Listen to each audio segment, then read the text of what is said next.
ओम शांति। सार है साकार के श्रृंगार का प्रैक्टिकल स्वरूप अव्यक्त स्थिति बनाकर दिखाओ।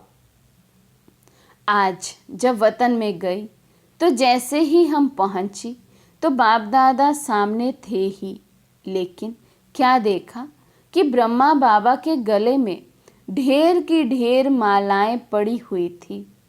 फिर बाबा ने कहा, ये माला उतार कर देखो। माला उतारी तो कोई बड़ी माला थी, कोई छोटी। हमने कहा, बाबा इसका रहस्य क्या है? बाबा बोले, बच्ची ये सभी उल्हानों की माला है। क्योंकि बच्चे जब एकांत में बैठते हैं तो बाबा को स्नेह में उल्हाना भी देते हैं। क्योंकि अभी तो 3-4 रोज ही हुए हैं बाबा को अव्यक्त हुए, तो बच्चों को साकार बाबा की भी याद आती है। और बाबा को बच्चे ये भी उल्हाने दे रहे थे उस समय कि हमें छोड़कर क्यों चले गए, क्यों हमें साकार में हमारे साथ अंत तक नहीं रहे।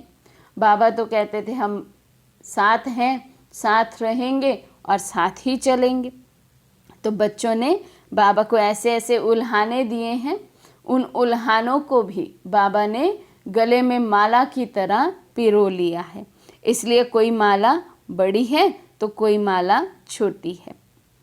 हर एक बच्चे ने बाप को उल्हानों की माला ज़रूर पहनाई है। बाबा ने कहा, बच्चों को ड्रामा भल याद है, लेकिन प्यारे ते प्यारी चीज़ तो ज़रूर है। तो अचानक ड्रामा को वंडरफुल देख करके हर एक बच्चा दिल ही दिल में उल्हाना देते रहते हैं। यूँ तो ज्ञान बच्चों को है, लेकिन ज्ञान के साथ प्रेम या स्नेह भी है। इसलिए उन उल्हानों को गलत नहीं कहेंगे। फिर हमने पूछा, बाबा आपने इनका रिस्पॉन्ड क्या दिया? बच्चों ने बाबा को उल्हाने दिए। तो बाबा से दादी जी पूछ रहे हैं कि आपने तो बच्चों के दिए हुए उल्हानों को स्वीकार कर लिया कि भल उल्हाने दे रहे हैं, लेकिन इन उल्हानों में भी स्नेह और प्यार है। तो दादी जी कहते, आपने इन उल्हानों का रिस्पॉन्ड क्या दिया है बच्चों को? तो बाबा बोले, जैसा बच्चा वैसा रिस्पॉन्ड। बाबा ने कहा, मैं भी रिस्पॉन्ड में बच्चों को उल्हानों की माला ही पहनाता हूँ।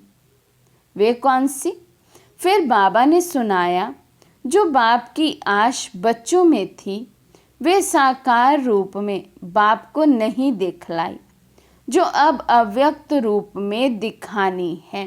जो बाबा की हम बच्चों के प्रति आश है कि जो शिव बाबा की श्रीमत है हूबहू उस श्रीमत को हम अपने जीवन में धारण करें। एक एक बच्चा बाप को प्रत्यक्ष करने के निमित्त बन जाए। बाबा की ऐसी आशाएं हम बच्चों से हैं। तो ब्रह्मा बाबा बोले, जब मैं साकार में था तब भी बच्चों ने, सभी बच्चों ने ये मेरी आश पूर्ण नहीं की। अब अव्यक्त स्थिति बनाओ, अब मेरी ये आश पूर्ण करो। बाबा ने कहा, ये उल्हाना भी मीठी रूहान है। ये भी एक खेल पाल बच्चों का है। साकार रूप में जो बाप दादा ने श्रृंगार कराया वे अब अव्यक्त वतन में बाप दादा देखेंगे। ये सीन पूरी हो गई। फिर भोग स्वीकार कराया। फिर मैंने बाबा से पूछा, बाबा आप सारा दिन वतन में क्या करते हो? बाबा ने कहा, चलो मैं तुमको वतन का म्यूज़ियम दिखलाऊं। अब हम सब बच्चों का वहाँ पर क्या यादगार है, कैसा म्यूज़ियम है बाबा का, उसको ध्यान से सुनते सुनते हम साथ ही साथ विजुलाइज भी करते रहें। तब इस दिव्य संदेश को सुनने में हमें और रस आएगा और बहुत कुछ हम सीख कर अपने जीवन में धारण कर पाएंगे। तो दादी जी के साथ साथ हम भी चलते हैं वतन का म्यूज़ियम देखने। बाबा कहते, तुम तो म्यूज़ियम बनाने के लिए पहले प्लान बनाते हो। बाबा का म्यूज़ियम तो 1 सेकंड में तैयार हो जाता है। फिर क्या देखा, एक बहुत बड़ा हॉल था। एक ही हॉल में हम बच्चे ढेर की ढेर मॉडल्स के रूप में खड़े थे। सब बच्चों के मॉडल अव्यक्त वतन में है, सब बच्चों का फरिश्ता स्वरूप अव्यक्त वतन में है, लेकिन उस फरिश्ते की लाइट सबकी अलग अलग है। यहाँ के पुरुषार्थ अनुसार वहाँ हमारे फरिश्ता स्वरूप की लाइट बढ़ती या कम होती रहती है। बाबा ने कहा, बच्ची, बाबा का म्यूजियम यही है। अभी तुम जाओ, जाकर एक मॉडल को देखो कि बाप दादा ने क्या क्या सजाया है। जैसे आर्टिस्ट मूर्ति को सजाते हैं ना, तो बाबा ने कहा, देखो बाप दादा ने क्या क्या सजाया है। हम जब मॉडल के पास गई तो हमको कुछ खास दिखाई नहीं पड़ा, पूरी सजी हुई मूर्ति दिखाई पड़ रही थी। बाबा ने कहा, जो मोटा श्रृंगार है वे तो साकार में ही बच्चों का करके आए हैं, परंतु अब अव्यक्त रूप में क्या सजा रहे हैं। सभी श्रृंगार तो हैं, जेवर भी है, परंतु जेवर के बीच में नग लगा रहे हैं। बाबा के कहने के बाद कोई कोई में जैसे एक्स्ट्रा नग दिखाई पड़े। बाबा ने कहा, बच्चों के प्रति मुख्य शिक्षा यही है कि अव्यक्त स्थिति में स्थित रहकर व्यक्त भाव में आओ। तो आज के लिए बाबा की हम सब बच्चों को क्या शिक्षा है कि हम अव्यक्त स्थिति में रहते हुए व्यक्त भाव में आए। माना सोल कॉन्शियस में रहते हुए हम जो बॉडी से रिलेटेड कार्य हैं, इस दुनिया से रिलेटेड कार्य हैं, उन कार्य को करें, लेकिन हमारी कॉन्शियसनेस जो हो, जो हमारी स्थिति हो, वो अव्यक्त हो। जैसे मैं इस देह में हूँ ही नहीं, मैं प्रकाश के देह में हूँ, लाइट के शरीर में हूँ, लाइट के शरीर द्वारा ही मैं फरिश्ता कर्म कर रहा हूँ। ऐसी अव्यक्त स्थिति में स्थित होकर हम व्यक्त भाव में आए। जब एकांत में बैठते हैं तो अव्यक्त स्थिति रहती है, लेकिन व्यक्त में रहकर अव्यक्त भाव में स्थित रहें, ये मिस कर लेते हैं। जब एकांत में बैठे ही योग करने हैं, खुद को भी पता है हम योग ही करने बैठे हैं। बाबा कहते हैं उस समय तो फिर भी स्थिति बना लेते हैं, लेकिन जब कर्म के क्षेत्र में आते हैं, जब व्यक्त भाव में आते हैं, किसी के संबंध संपर्क में आते हैं, तब एकदम से भूल जाते हैं कि मैं ब्राह्मण हूँ, ब्राह्मण सो फरिश्ता, फिर ब्राह्मण सो देवता हूँ। अपने टाइटल्स को ही भूल जाते हैं, अव्यक्त स्थिति को भूल जाते हैं, लाइट की काया को भूल जाते हैं। इसलिए एक रस कर्मातीत स्थिति का जो नग है वे कम है। इसलिए बाबा कहते हैं मेरी जो ये चैतन्य मूर्तियां हैं, सब मेरे जो बच्चे हैं, इनमें ऐसी स्थिति का नग वो कम है। तो जिसके जीवन में जो कमी देखता हूँ वे सजा रहा हूँ। जैसे साकार रूप में ये कार्य करता था, वही फिर अव्यक्त रूप में करता हूँ। साकार में भी जिस बच्चे में जो कमी होती थी, बाबा उस कमी को दूर करने के लिए उस बच्चे को मुख से शिक्षा भी देते थे, फिर मनसा सकाश भी देते थे। बाबा कहते यही कार्य अब मैं अव्यक्त होने के बाद भी कर रहा हूँ। जिस बच्चे में जो कमी लगती है, दिखती है, उस कमी को दूर करने के लिए बच्चों को सकाश देता हूँ, बच्चों को श्रृंगार कर रहा हूँ। तो बाबा कहते तो बच्चों से जाकर पूछना कि सारे दिन में जैसे बाप बच्चों को सजाते हैं, ऐसे बच्चों को भासना आती है। बाबा ने दादी जी से कहा कि दादी जी जाकर हम सब बच्चों से पूछें कि जैसे बाबा हमें सारा दिन श्रृंगारते रहते हैं, तो क्या हमें ये फीलिंग भी आती है बाबा मेरा गुणों से, शक्तियों से श्रृंगार कर रहे हैं। इस समय बाबा मुझे वतन में इमर्ज कर रहे हैं, इस समय बाबा मुझे श्रृंगार रहे हैं। तो ये किसको ऐसी फीलिंग आएगी? जिस समय बाबा हमें वतन में याद करे, इमर्ज करे, उसी समय हमें यहाँ साकार वतन में रहते हुए फीलिंग आ जाए, तो कितनी क्लीन और क्लियर बुद्धि चाहिए उसके लिए। बाबा कहते उस टाइम जो योग युक्त बच्चे होंगे उनको भासना आएगी कि बाबा अब मेरे से बात कर रहे हैं, सजा रहे हैं। बाबा कहते जो योग युक्त बच्चा होगा उसी को केवल ये उस समय फीलिंग आएगी जिस समय बाबा उसे याद करेंगे। अब इसका मतलब है हम सदा जब योग युक्त रहेंगे, क्योंकि हमें ये तो नहीं पता बाबा किस समय हमें श्रृंगार करेंगे, किस समय हमें सजाएंगे, किस समय हमें वतन में बैठकर बाबा याद करेंगे। तो उनके उस श्रृंगार को, उन गुणों और शक्तियों को, उस पालना को कैच करने के लिए मुझे सदा बाबा की याद में रहना होगा, तो मेरा सिग्नल वहाँ एक्यूरेट टाइम पर मैच कर पाएगा और फिर वो गुण और शक्तियाँ मुझ में बाबा भर सकेंगे और मैं उन्हें जीवन में धारण कर सकूंगी। जैसे मैं अव्यक्त वतन में बच्चों से मिलता बहलता हूँ, अव्यक्त रूप वाले बच्चे ये अनुभव कर सकते हैं। मैं भी खास समय पर खास बच्चों को याद करता हूँ। ऐसी टचिंग बच्चों को होती ही होगी।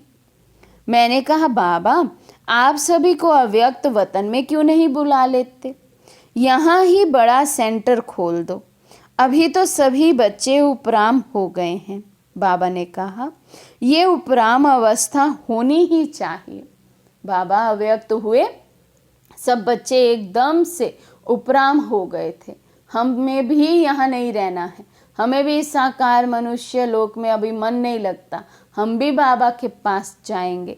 तो सब उपराम हो गए एकदम। तो दादी जी कहते यहीं सेंटर खोल दो, हम सब इकट्ठे रहेंगे वतन में ही। लेकिन बाबा कहते ये उपराम स्थिति तो होनी ही चाहिए, हमेशा तैयार रहना चाहिए। ये भी याद की यात्रा को बल मिलता है। ये उपराम अवस्था सहज याद का तरीका है। जितना हम इस देह और देह की दुनिया, देह के संबंधों से यहाँ रहते हुए उपराम रहते हैं, उतना ही बाबा ने कहा यही उपराम स्थिति हमें याद की यात्रा का बल अपने में जमा करने का साधन बन जाती है। ऐसे तो हम बाबा को याद करते ही हैं, लेकिन जब तक हम उपराम नहीं होते, याद भल कर रहे हैं लेकिन केवल एक बाबा को याद नहीं कर रहे, और की भी याद है। इसका मतलब अभी तक हम यहाँ से उपराम नहीं हुए, और यहाँ से उपराम नहीं हुए माना याद भल हम कर रहे हैं, लेकिन उस याद का बल, वो शक्ति हमारे में स्टॉक जमा नहीं हो रहा है। इसीलिए हम सब ऑलमोस्ट सभी अभी क्या अनुभव करते हैं कि जब बैठे हैं बाबा को याद करने तब बहुत अच्छे अच्छे अनुभव होते हैं, लेकिन जैसे ही सिचुएशन बदली, ड्रामा का सीन बदला, रेड से वाइट लाइट हो जाती है, या हमारा योग करने का समय पूरा हो जाता है, या मान लो हम घर में योग कर रहे हैं, हम योग में बैठे हैं, बीच में कोई आ जाता है, हमें उनको मिलना पड़ता है, अटेंड करना पड़ता है, किसी से बात करनी पड़ती है, तो तुरंत हम अपनी उस योग की ऊंची स्टेज से तुरंत साकार भाव में आ जाते हैं, व्यक्त भाव में आ जाते हैं। हम भूल ही जाते हैं उस स्थिति को, उन संकल्पों को, जबकि होना क्या चाहिए। जो स्थिति में स्थित होता है फिर वो भले वाचा में भी आए, लेकिन अंदर से वो उसी स्थिति में स्थित रहता है। बाहर देह के रूप से भल वो सबको मिलता भी रहे, सबको अटेंड भी करेगा, लेकिन अंदर से वो स्थिति व्यक्त भाव की नहीं आएगी, अव्यक्त होगी। तो जिनकी अव्यक्त स्थिति होगी उनकी फिर बातचीत भी वैसी होगी, वो एकदम से लौकिकपन की बातें नहीं शुरू कर पाएंगे। तो इसलिए बाबा कहते ये चेक करो क्या उपराम स्थिति बनी है, उपराम भाव आ गया है, तो समझो कि योग का बल जमा हो रहा है। नहीं तो योग का बल जमा नहीं हो रहा, योग भल हम कर रहे हैं, याद भल हम कर रहे हैं, लेकिन बल वो शक्तिशाली हो जाए हमारा योग, पावरफुल योग हो जाए, जिससे फिर हम बाद में विश्व कल्याण कर सकें, जिससे फिर हम वरदानी मूर्त बन सकें, साक्षात्कार मूर्त बन सके, वो नहीं हो पाएगा जब तक पहले हमारी उपराम अवस्था नहीं हो। तो बाबा कहते अब बच्चों को कहना ज़्यादा समय नहीं है, बाबा कभी भी किसी को बुला लेंगे। कितनी बड़ी चेतावनी बाबा दे रहे हैं कि ज़्यादा समय नहीं है, अब मैं अव्यक्त हो चुका हूँ, अब मैं किसी भी बच्चे को कभी भी ऑर्डर कर सकता हूँ, देह त्याग दो और मेरे पास आ जाओ। बाबा कहते उपराम होंगे तो 1 सेकंड में आएंगे, नहीं तो जहाँ जहाँ बुद्धि अभी फंसी हुई है, चाहे वो अपनी देह में हो, देह के संबंधों में हो, देह के धंधे धोरी में हो, कर्तव्यों में हो, देह की दुनिया में हो, जहाँ कहीं भी रिंचक मात्र भी बुद्धि फंसी हुई होगी, संकल्प अटका हुआ होगा, अंत समय फिर वही याद आ जाएगा, बाबा याद नहीं आएंगे और ऐसे बच्चे फिर नापास हो जाएंगे, सजाओं के भागी बन जाएंगे। तो इसलिए आज विशेष बाबा ने हमें ध्यान खिंचवाया है, उपराम होना कितना इम्पॉर्टेंट है। उपराम के बिना बाबा कहते योग का बल जमा नहीं होगा, एक रस अवस्था नहीं बन पाएगी। दूसरी बात बाबा ने कहा अपने आप से हम पूछें, मुझे ये फीलिंग आती है दिन भर में, इस समय बाबा मुझे वतन में खींच रहे हैं, इस समय जैसे बाबा मुझे बुला रहे हैं, इस समय जैसे बाबा मेरा श्रृंगार कर रहे हैं, मेरे से बात करने के लिए मुझे बाबा बुला रहे हैं, ऐसी फीलिंग बाबा कहते उन बच्चों को आएगी जो योग युक्त होंगे। तो जिस समय बाबा मुझे खींचे ऊपर, टच करे मेरी बुद्धि को, उसी समय मुझे फीलिंग आनी चाहिए। अच्छा, ओम शांति।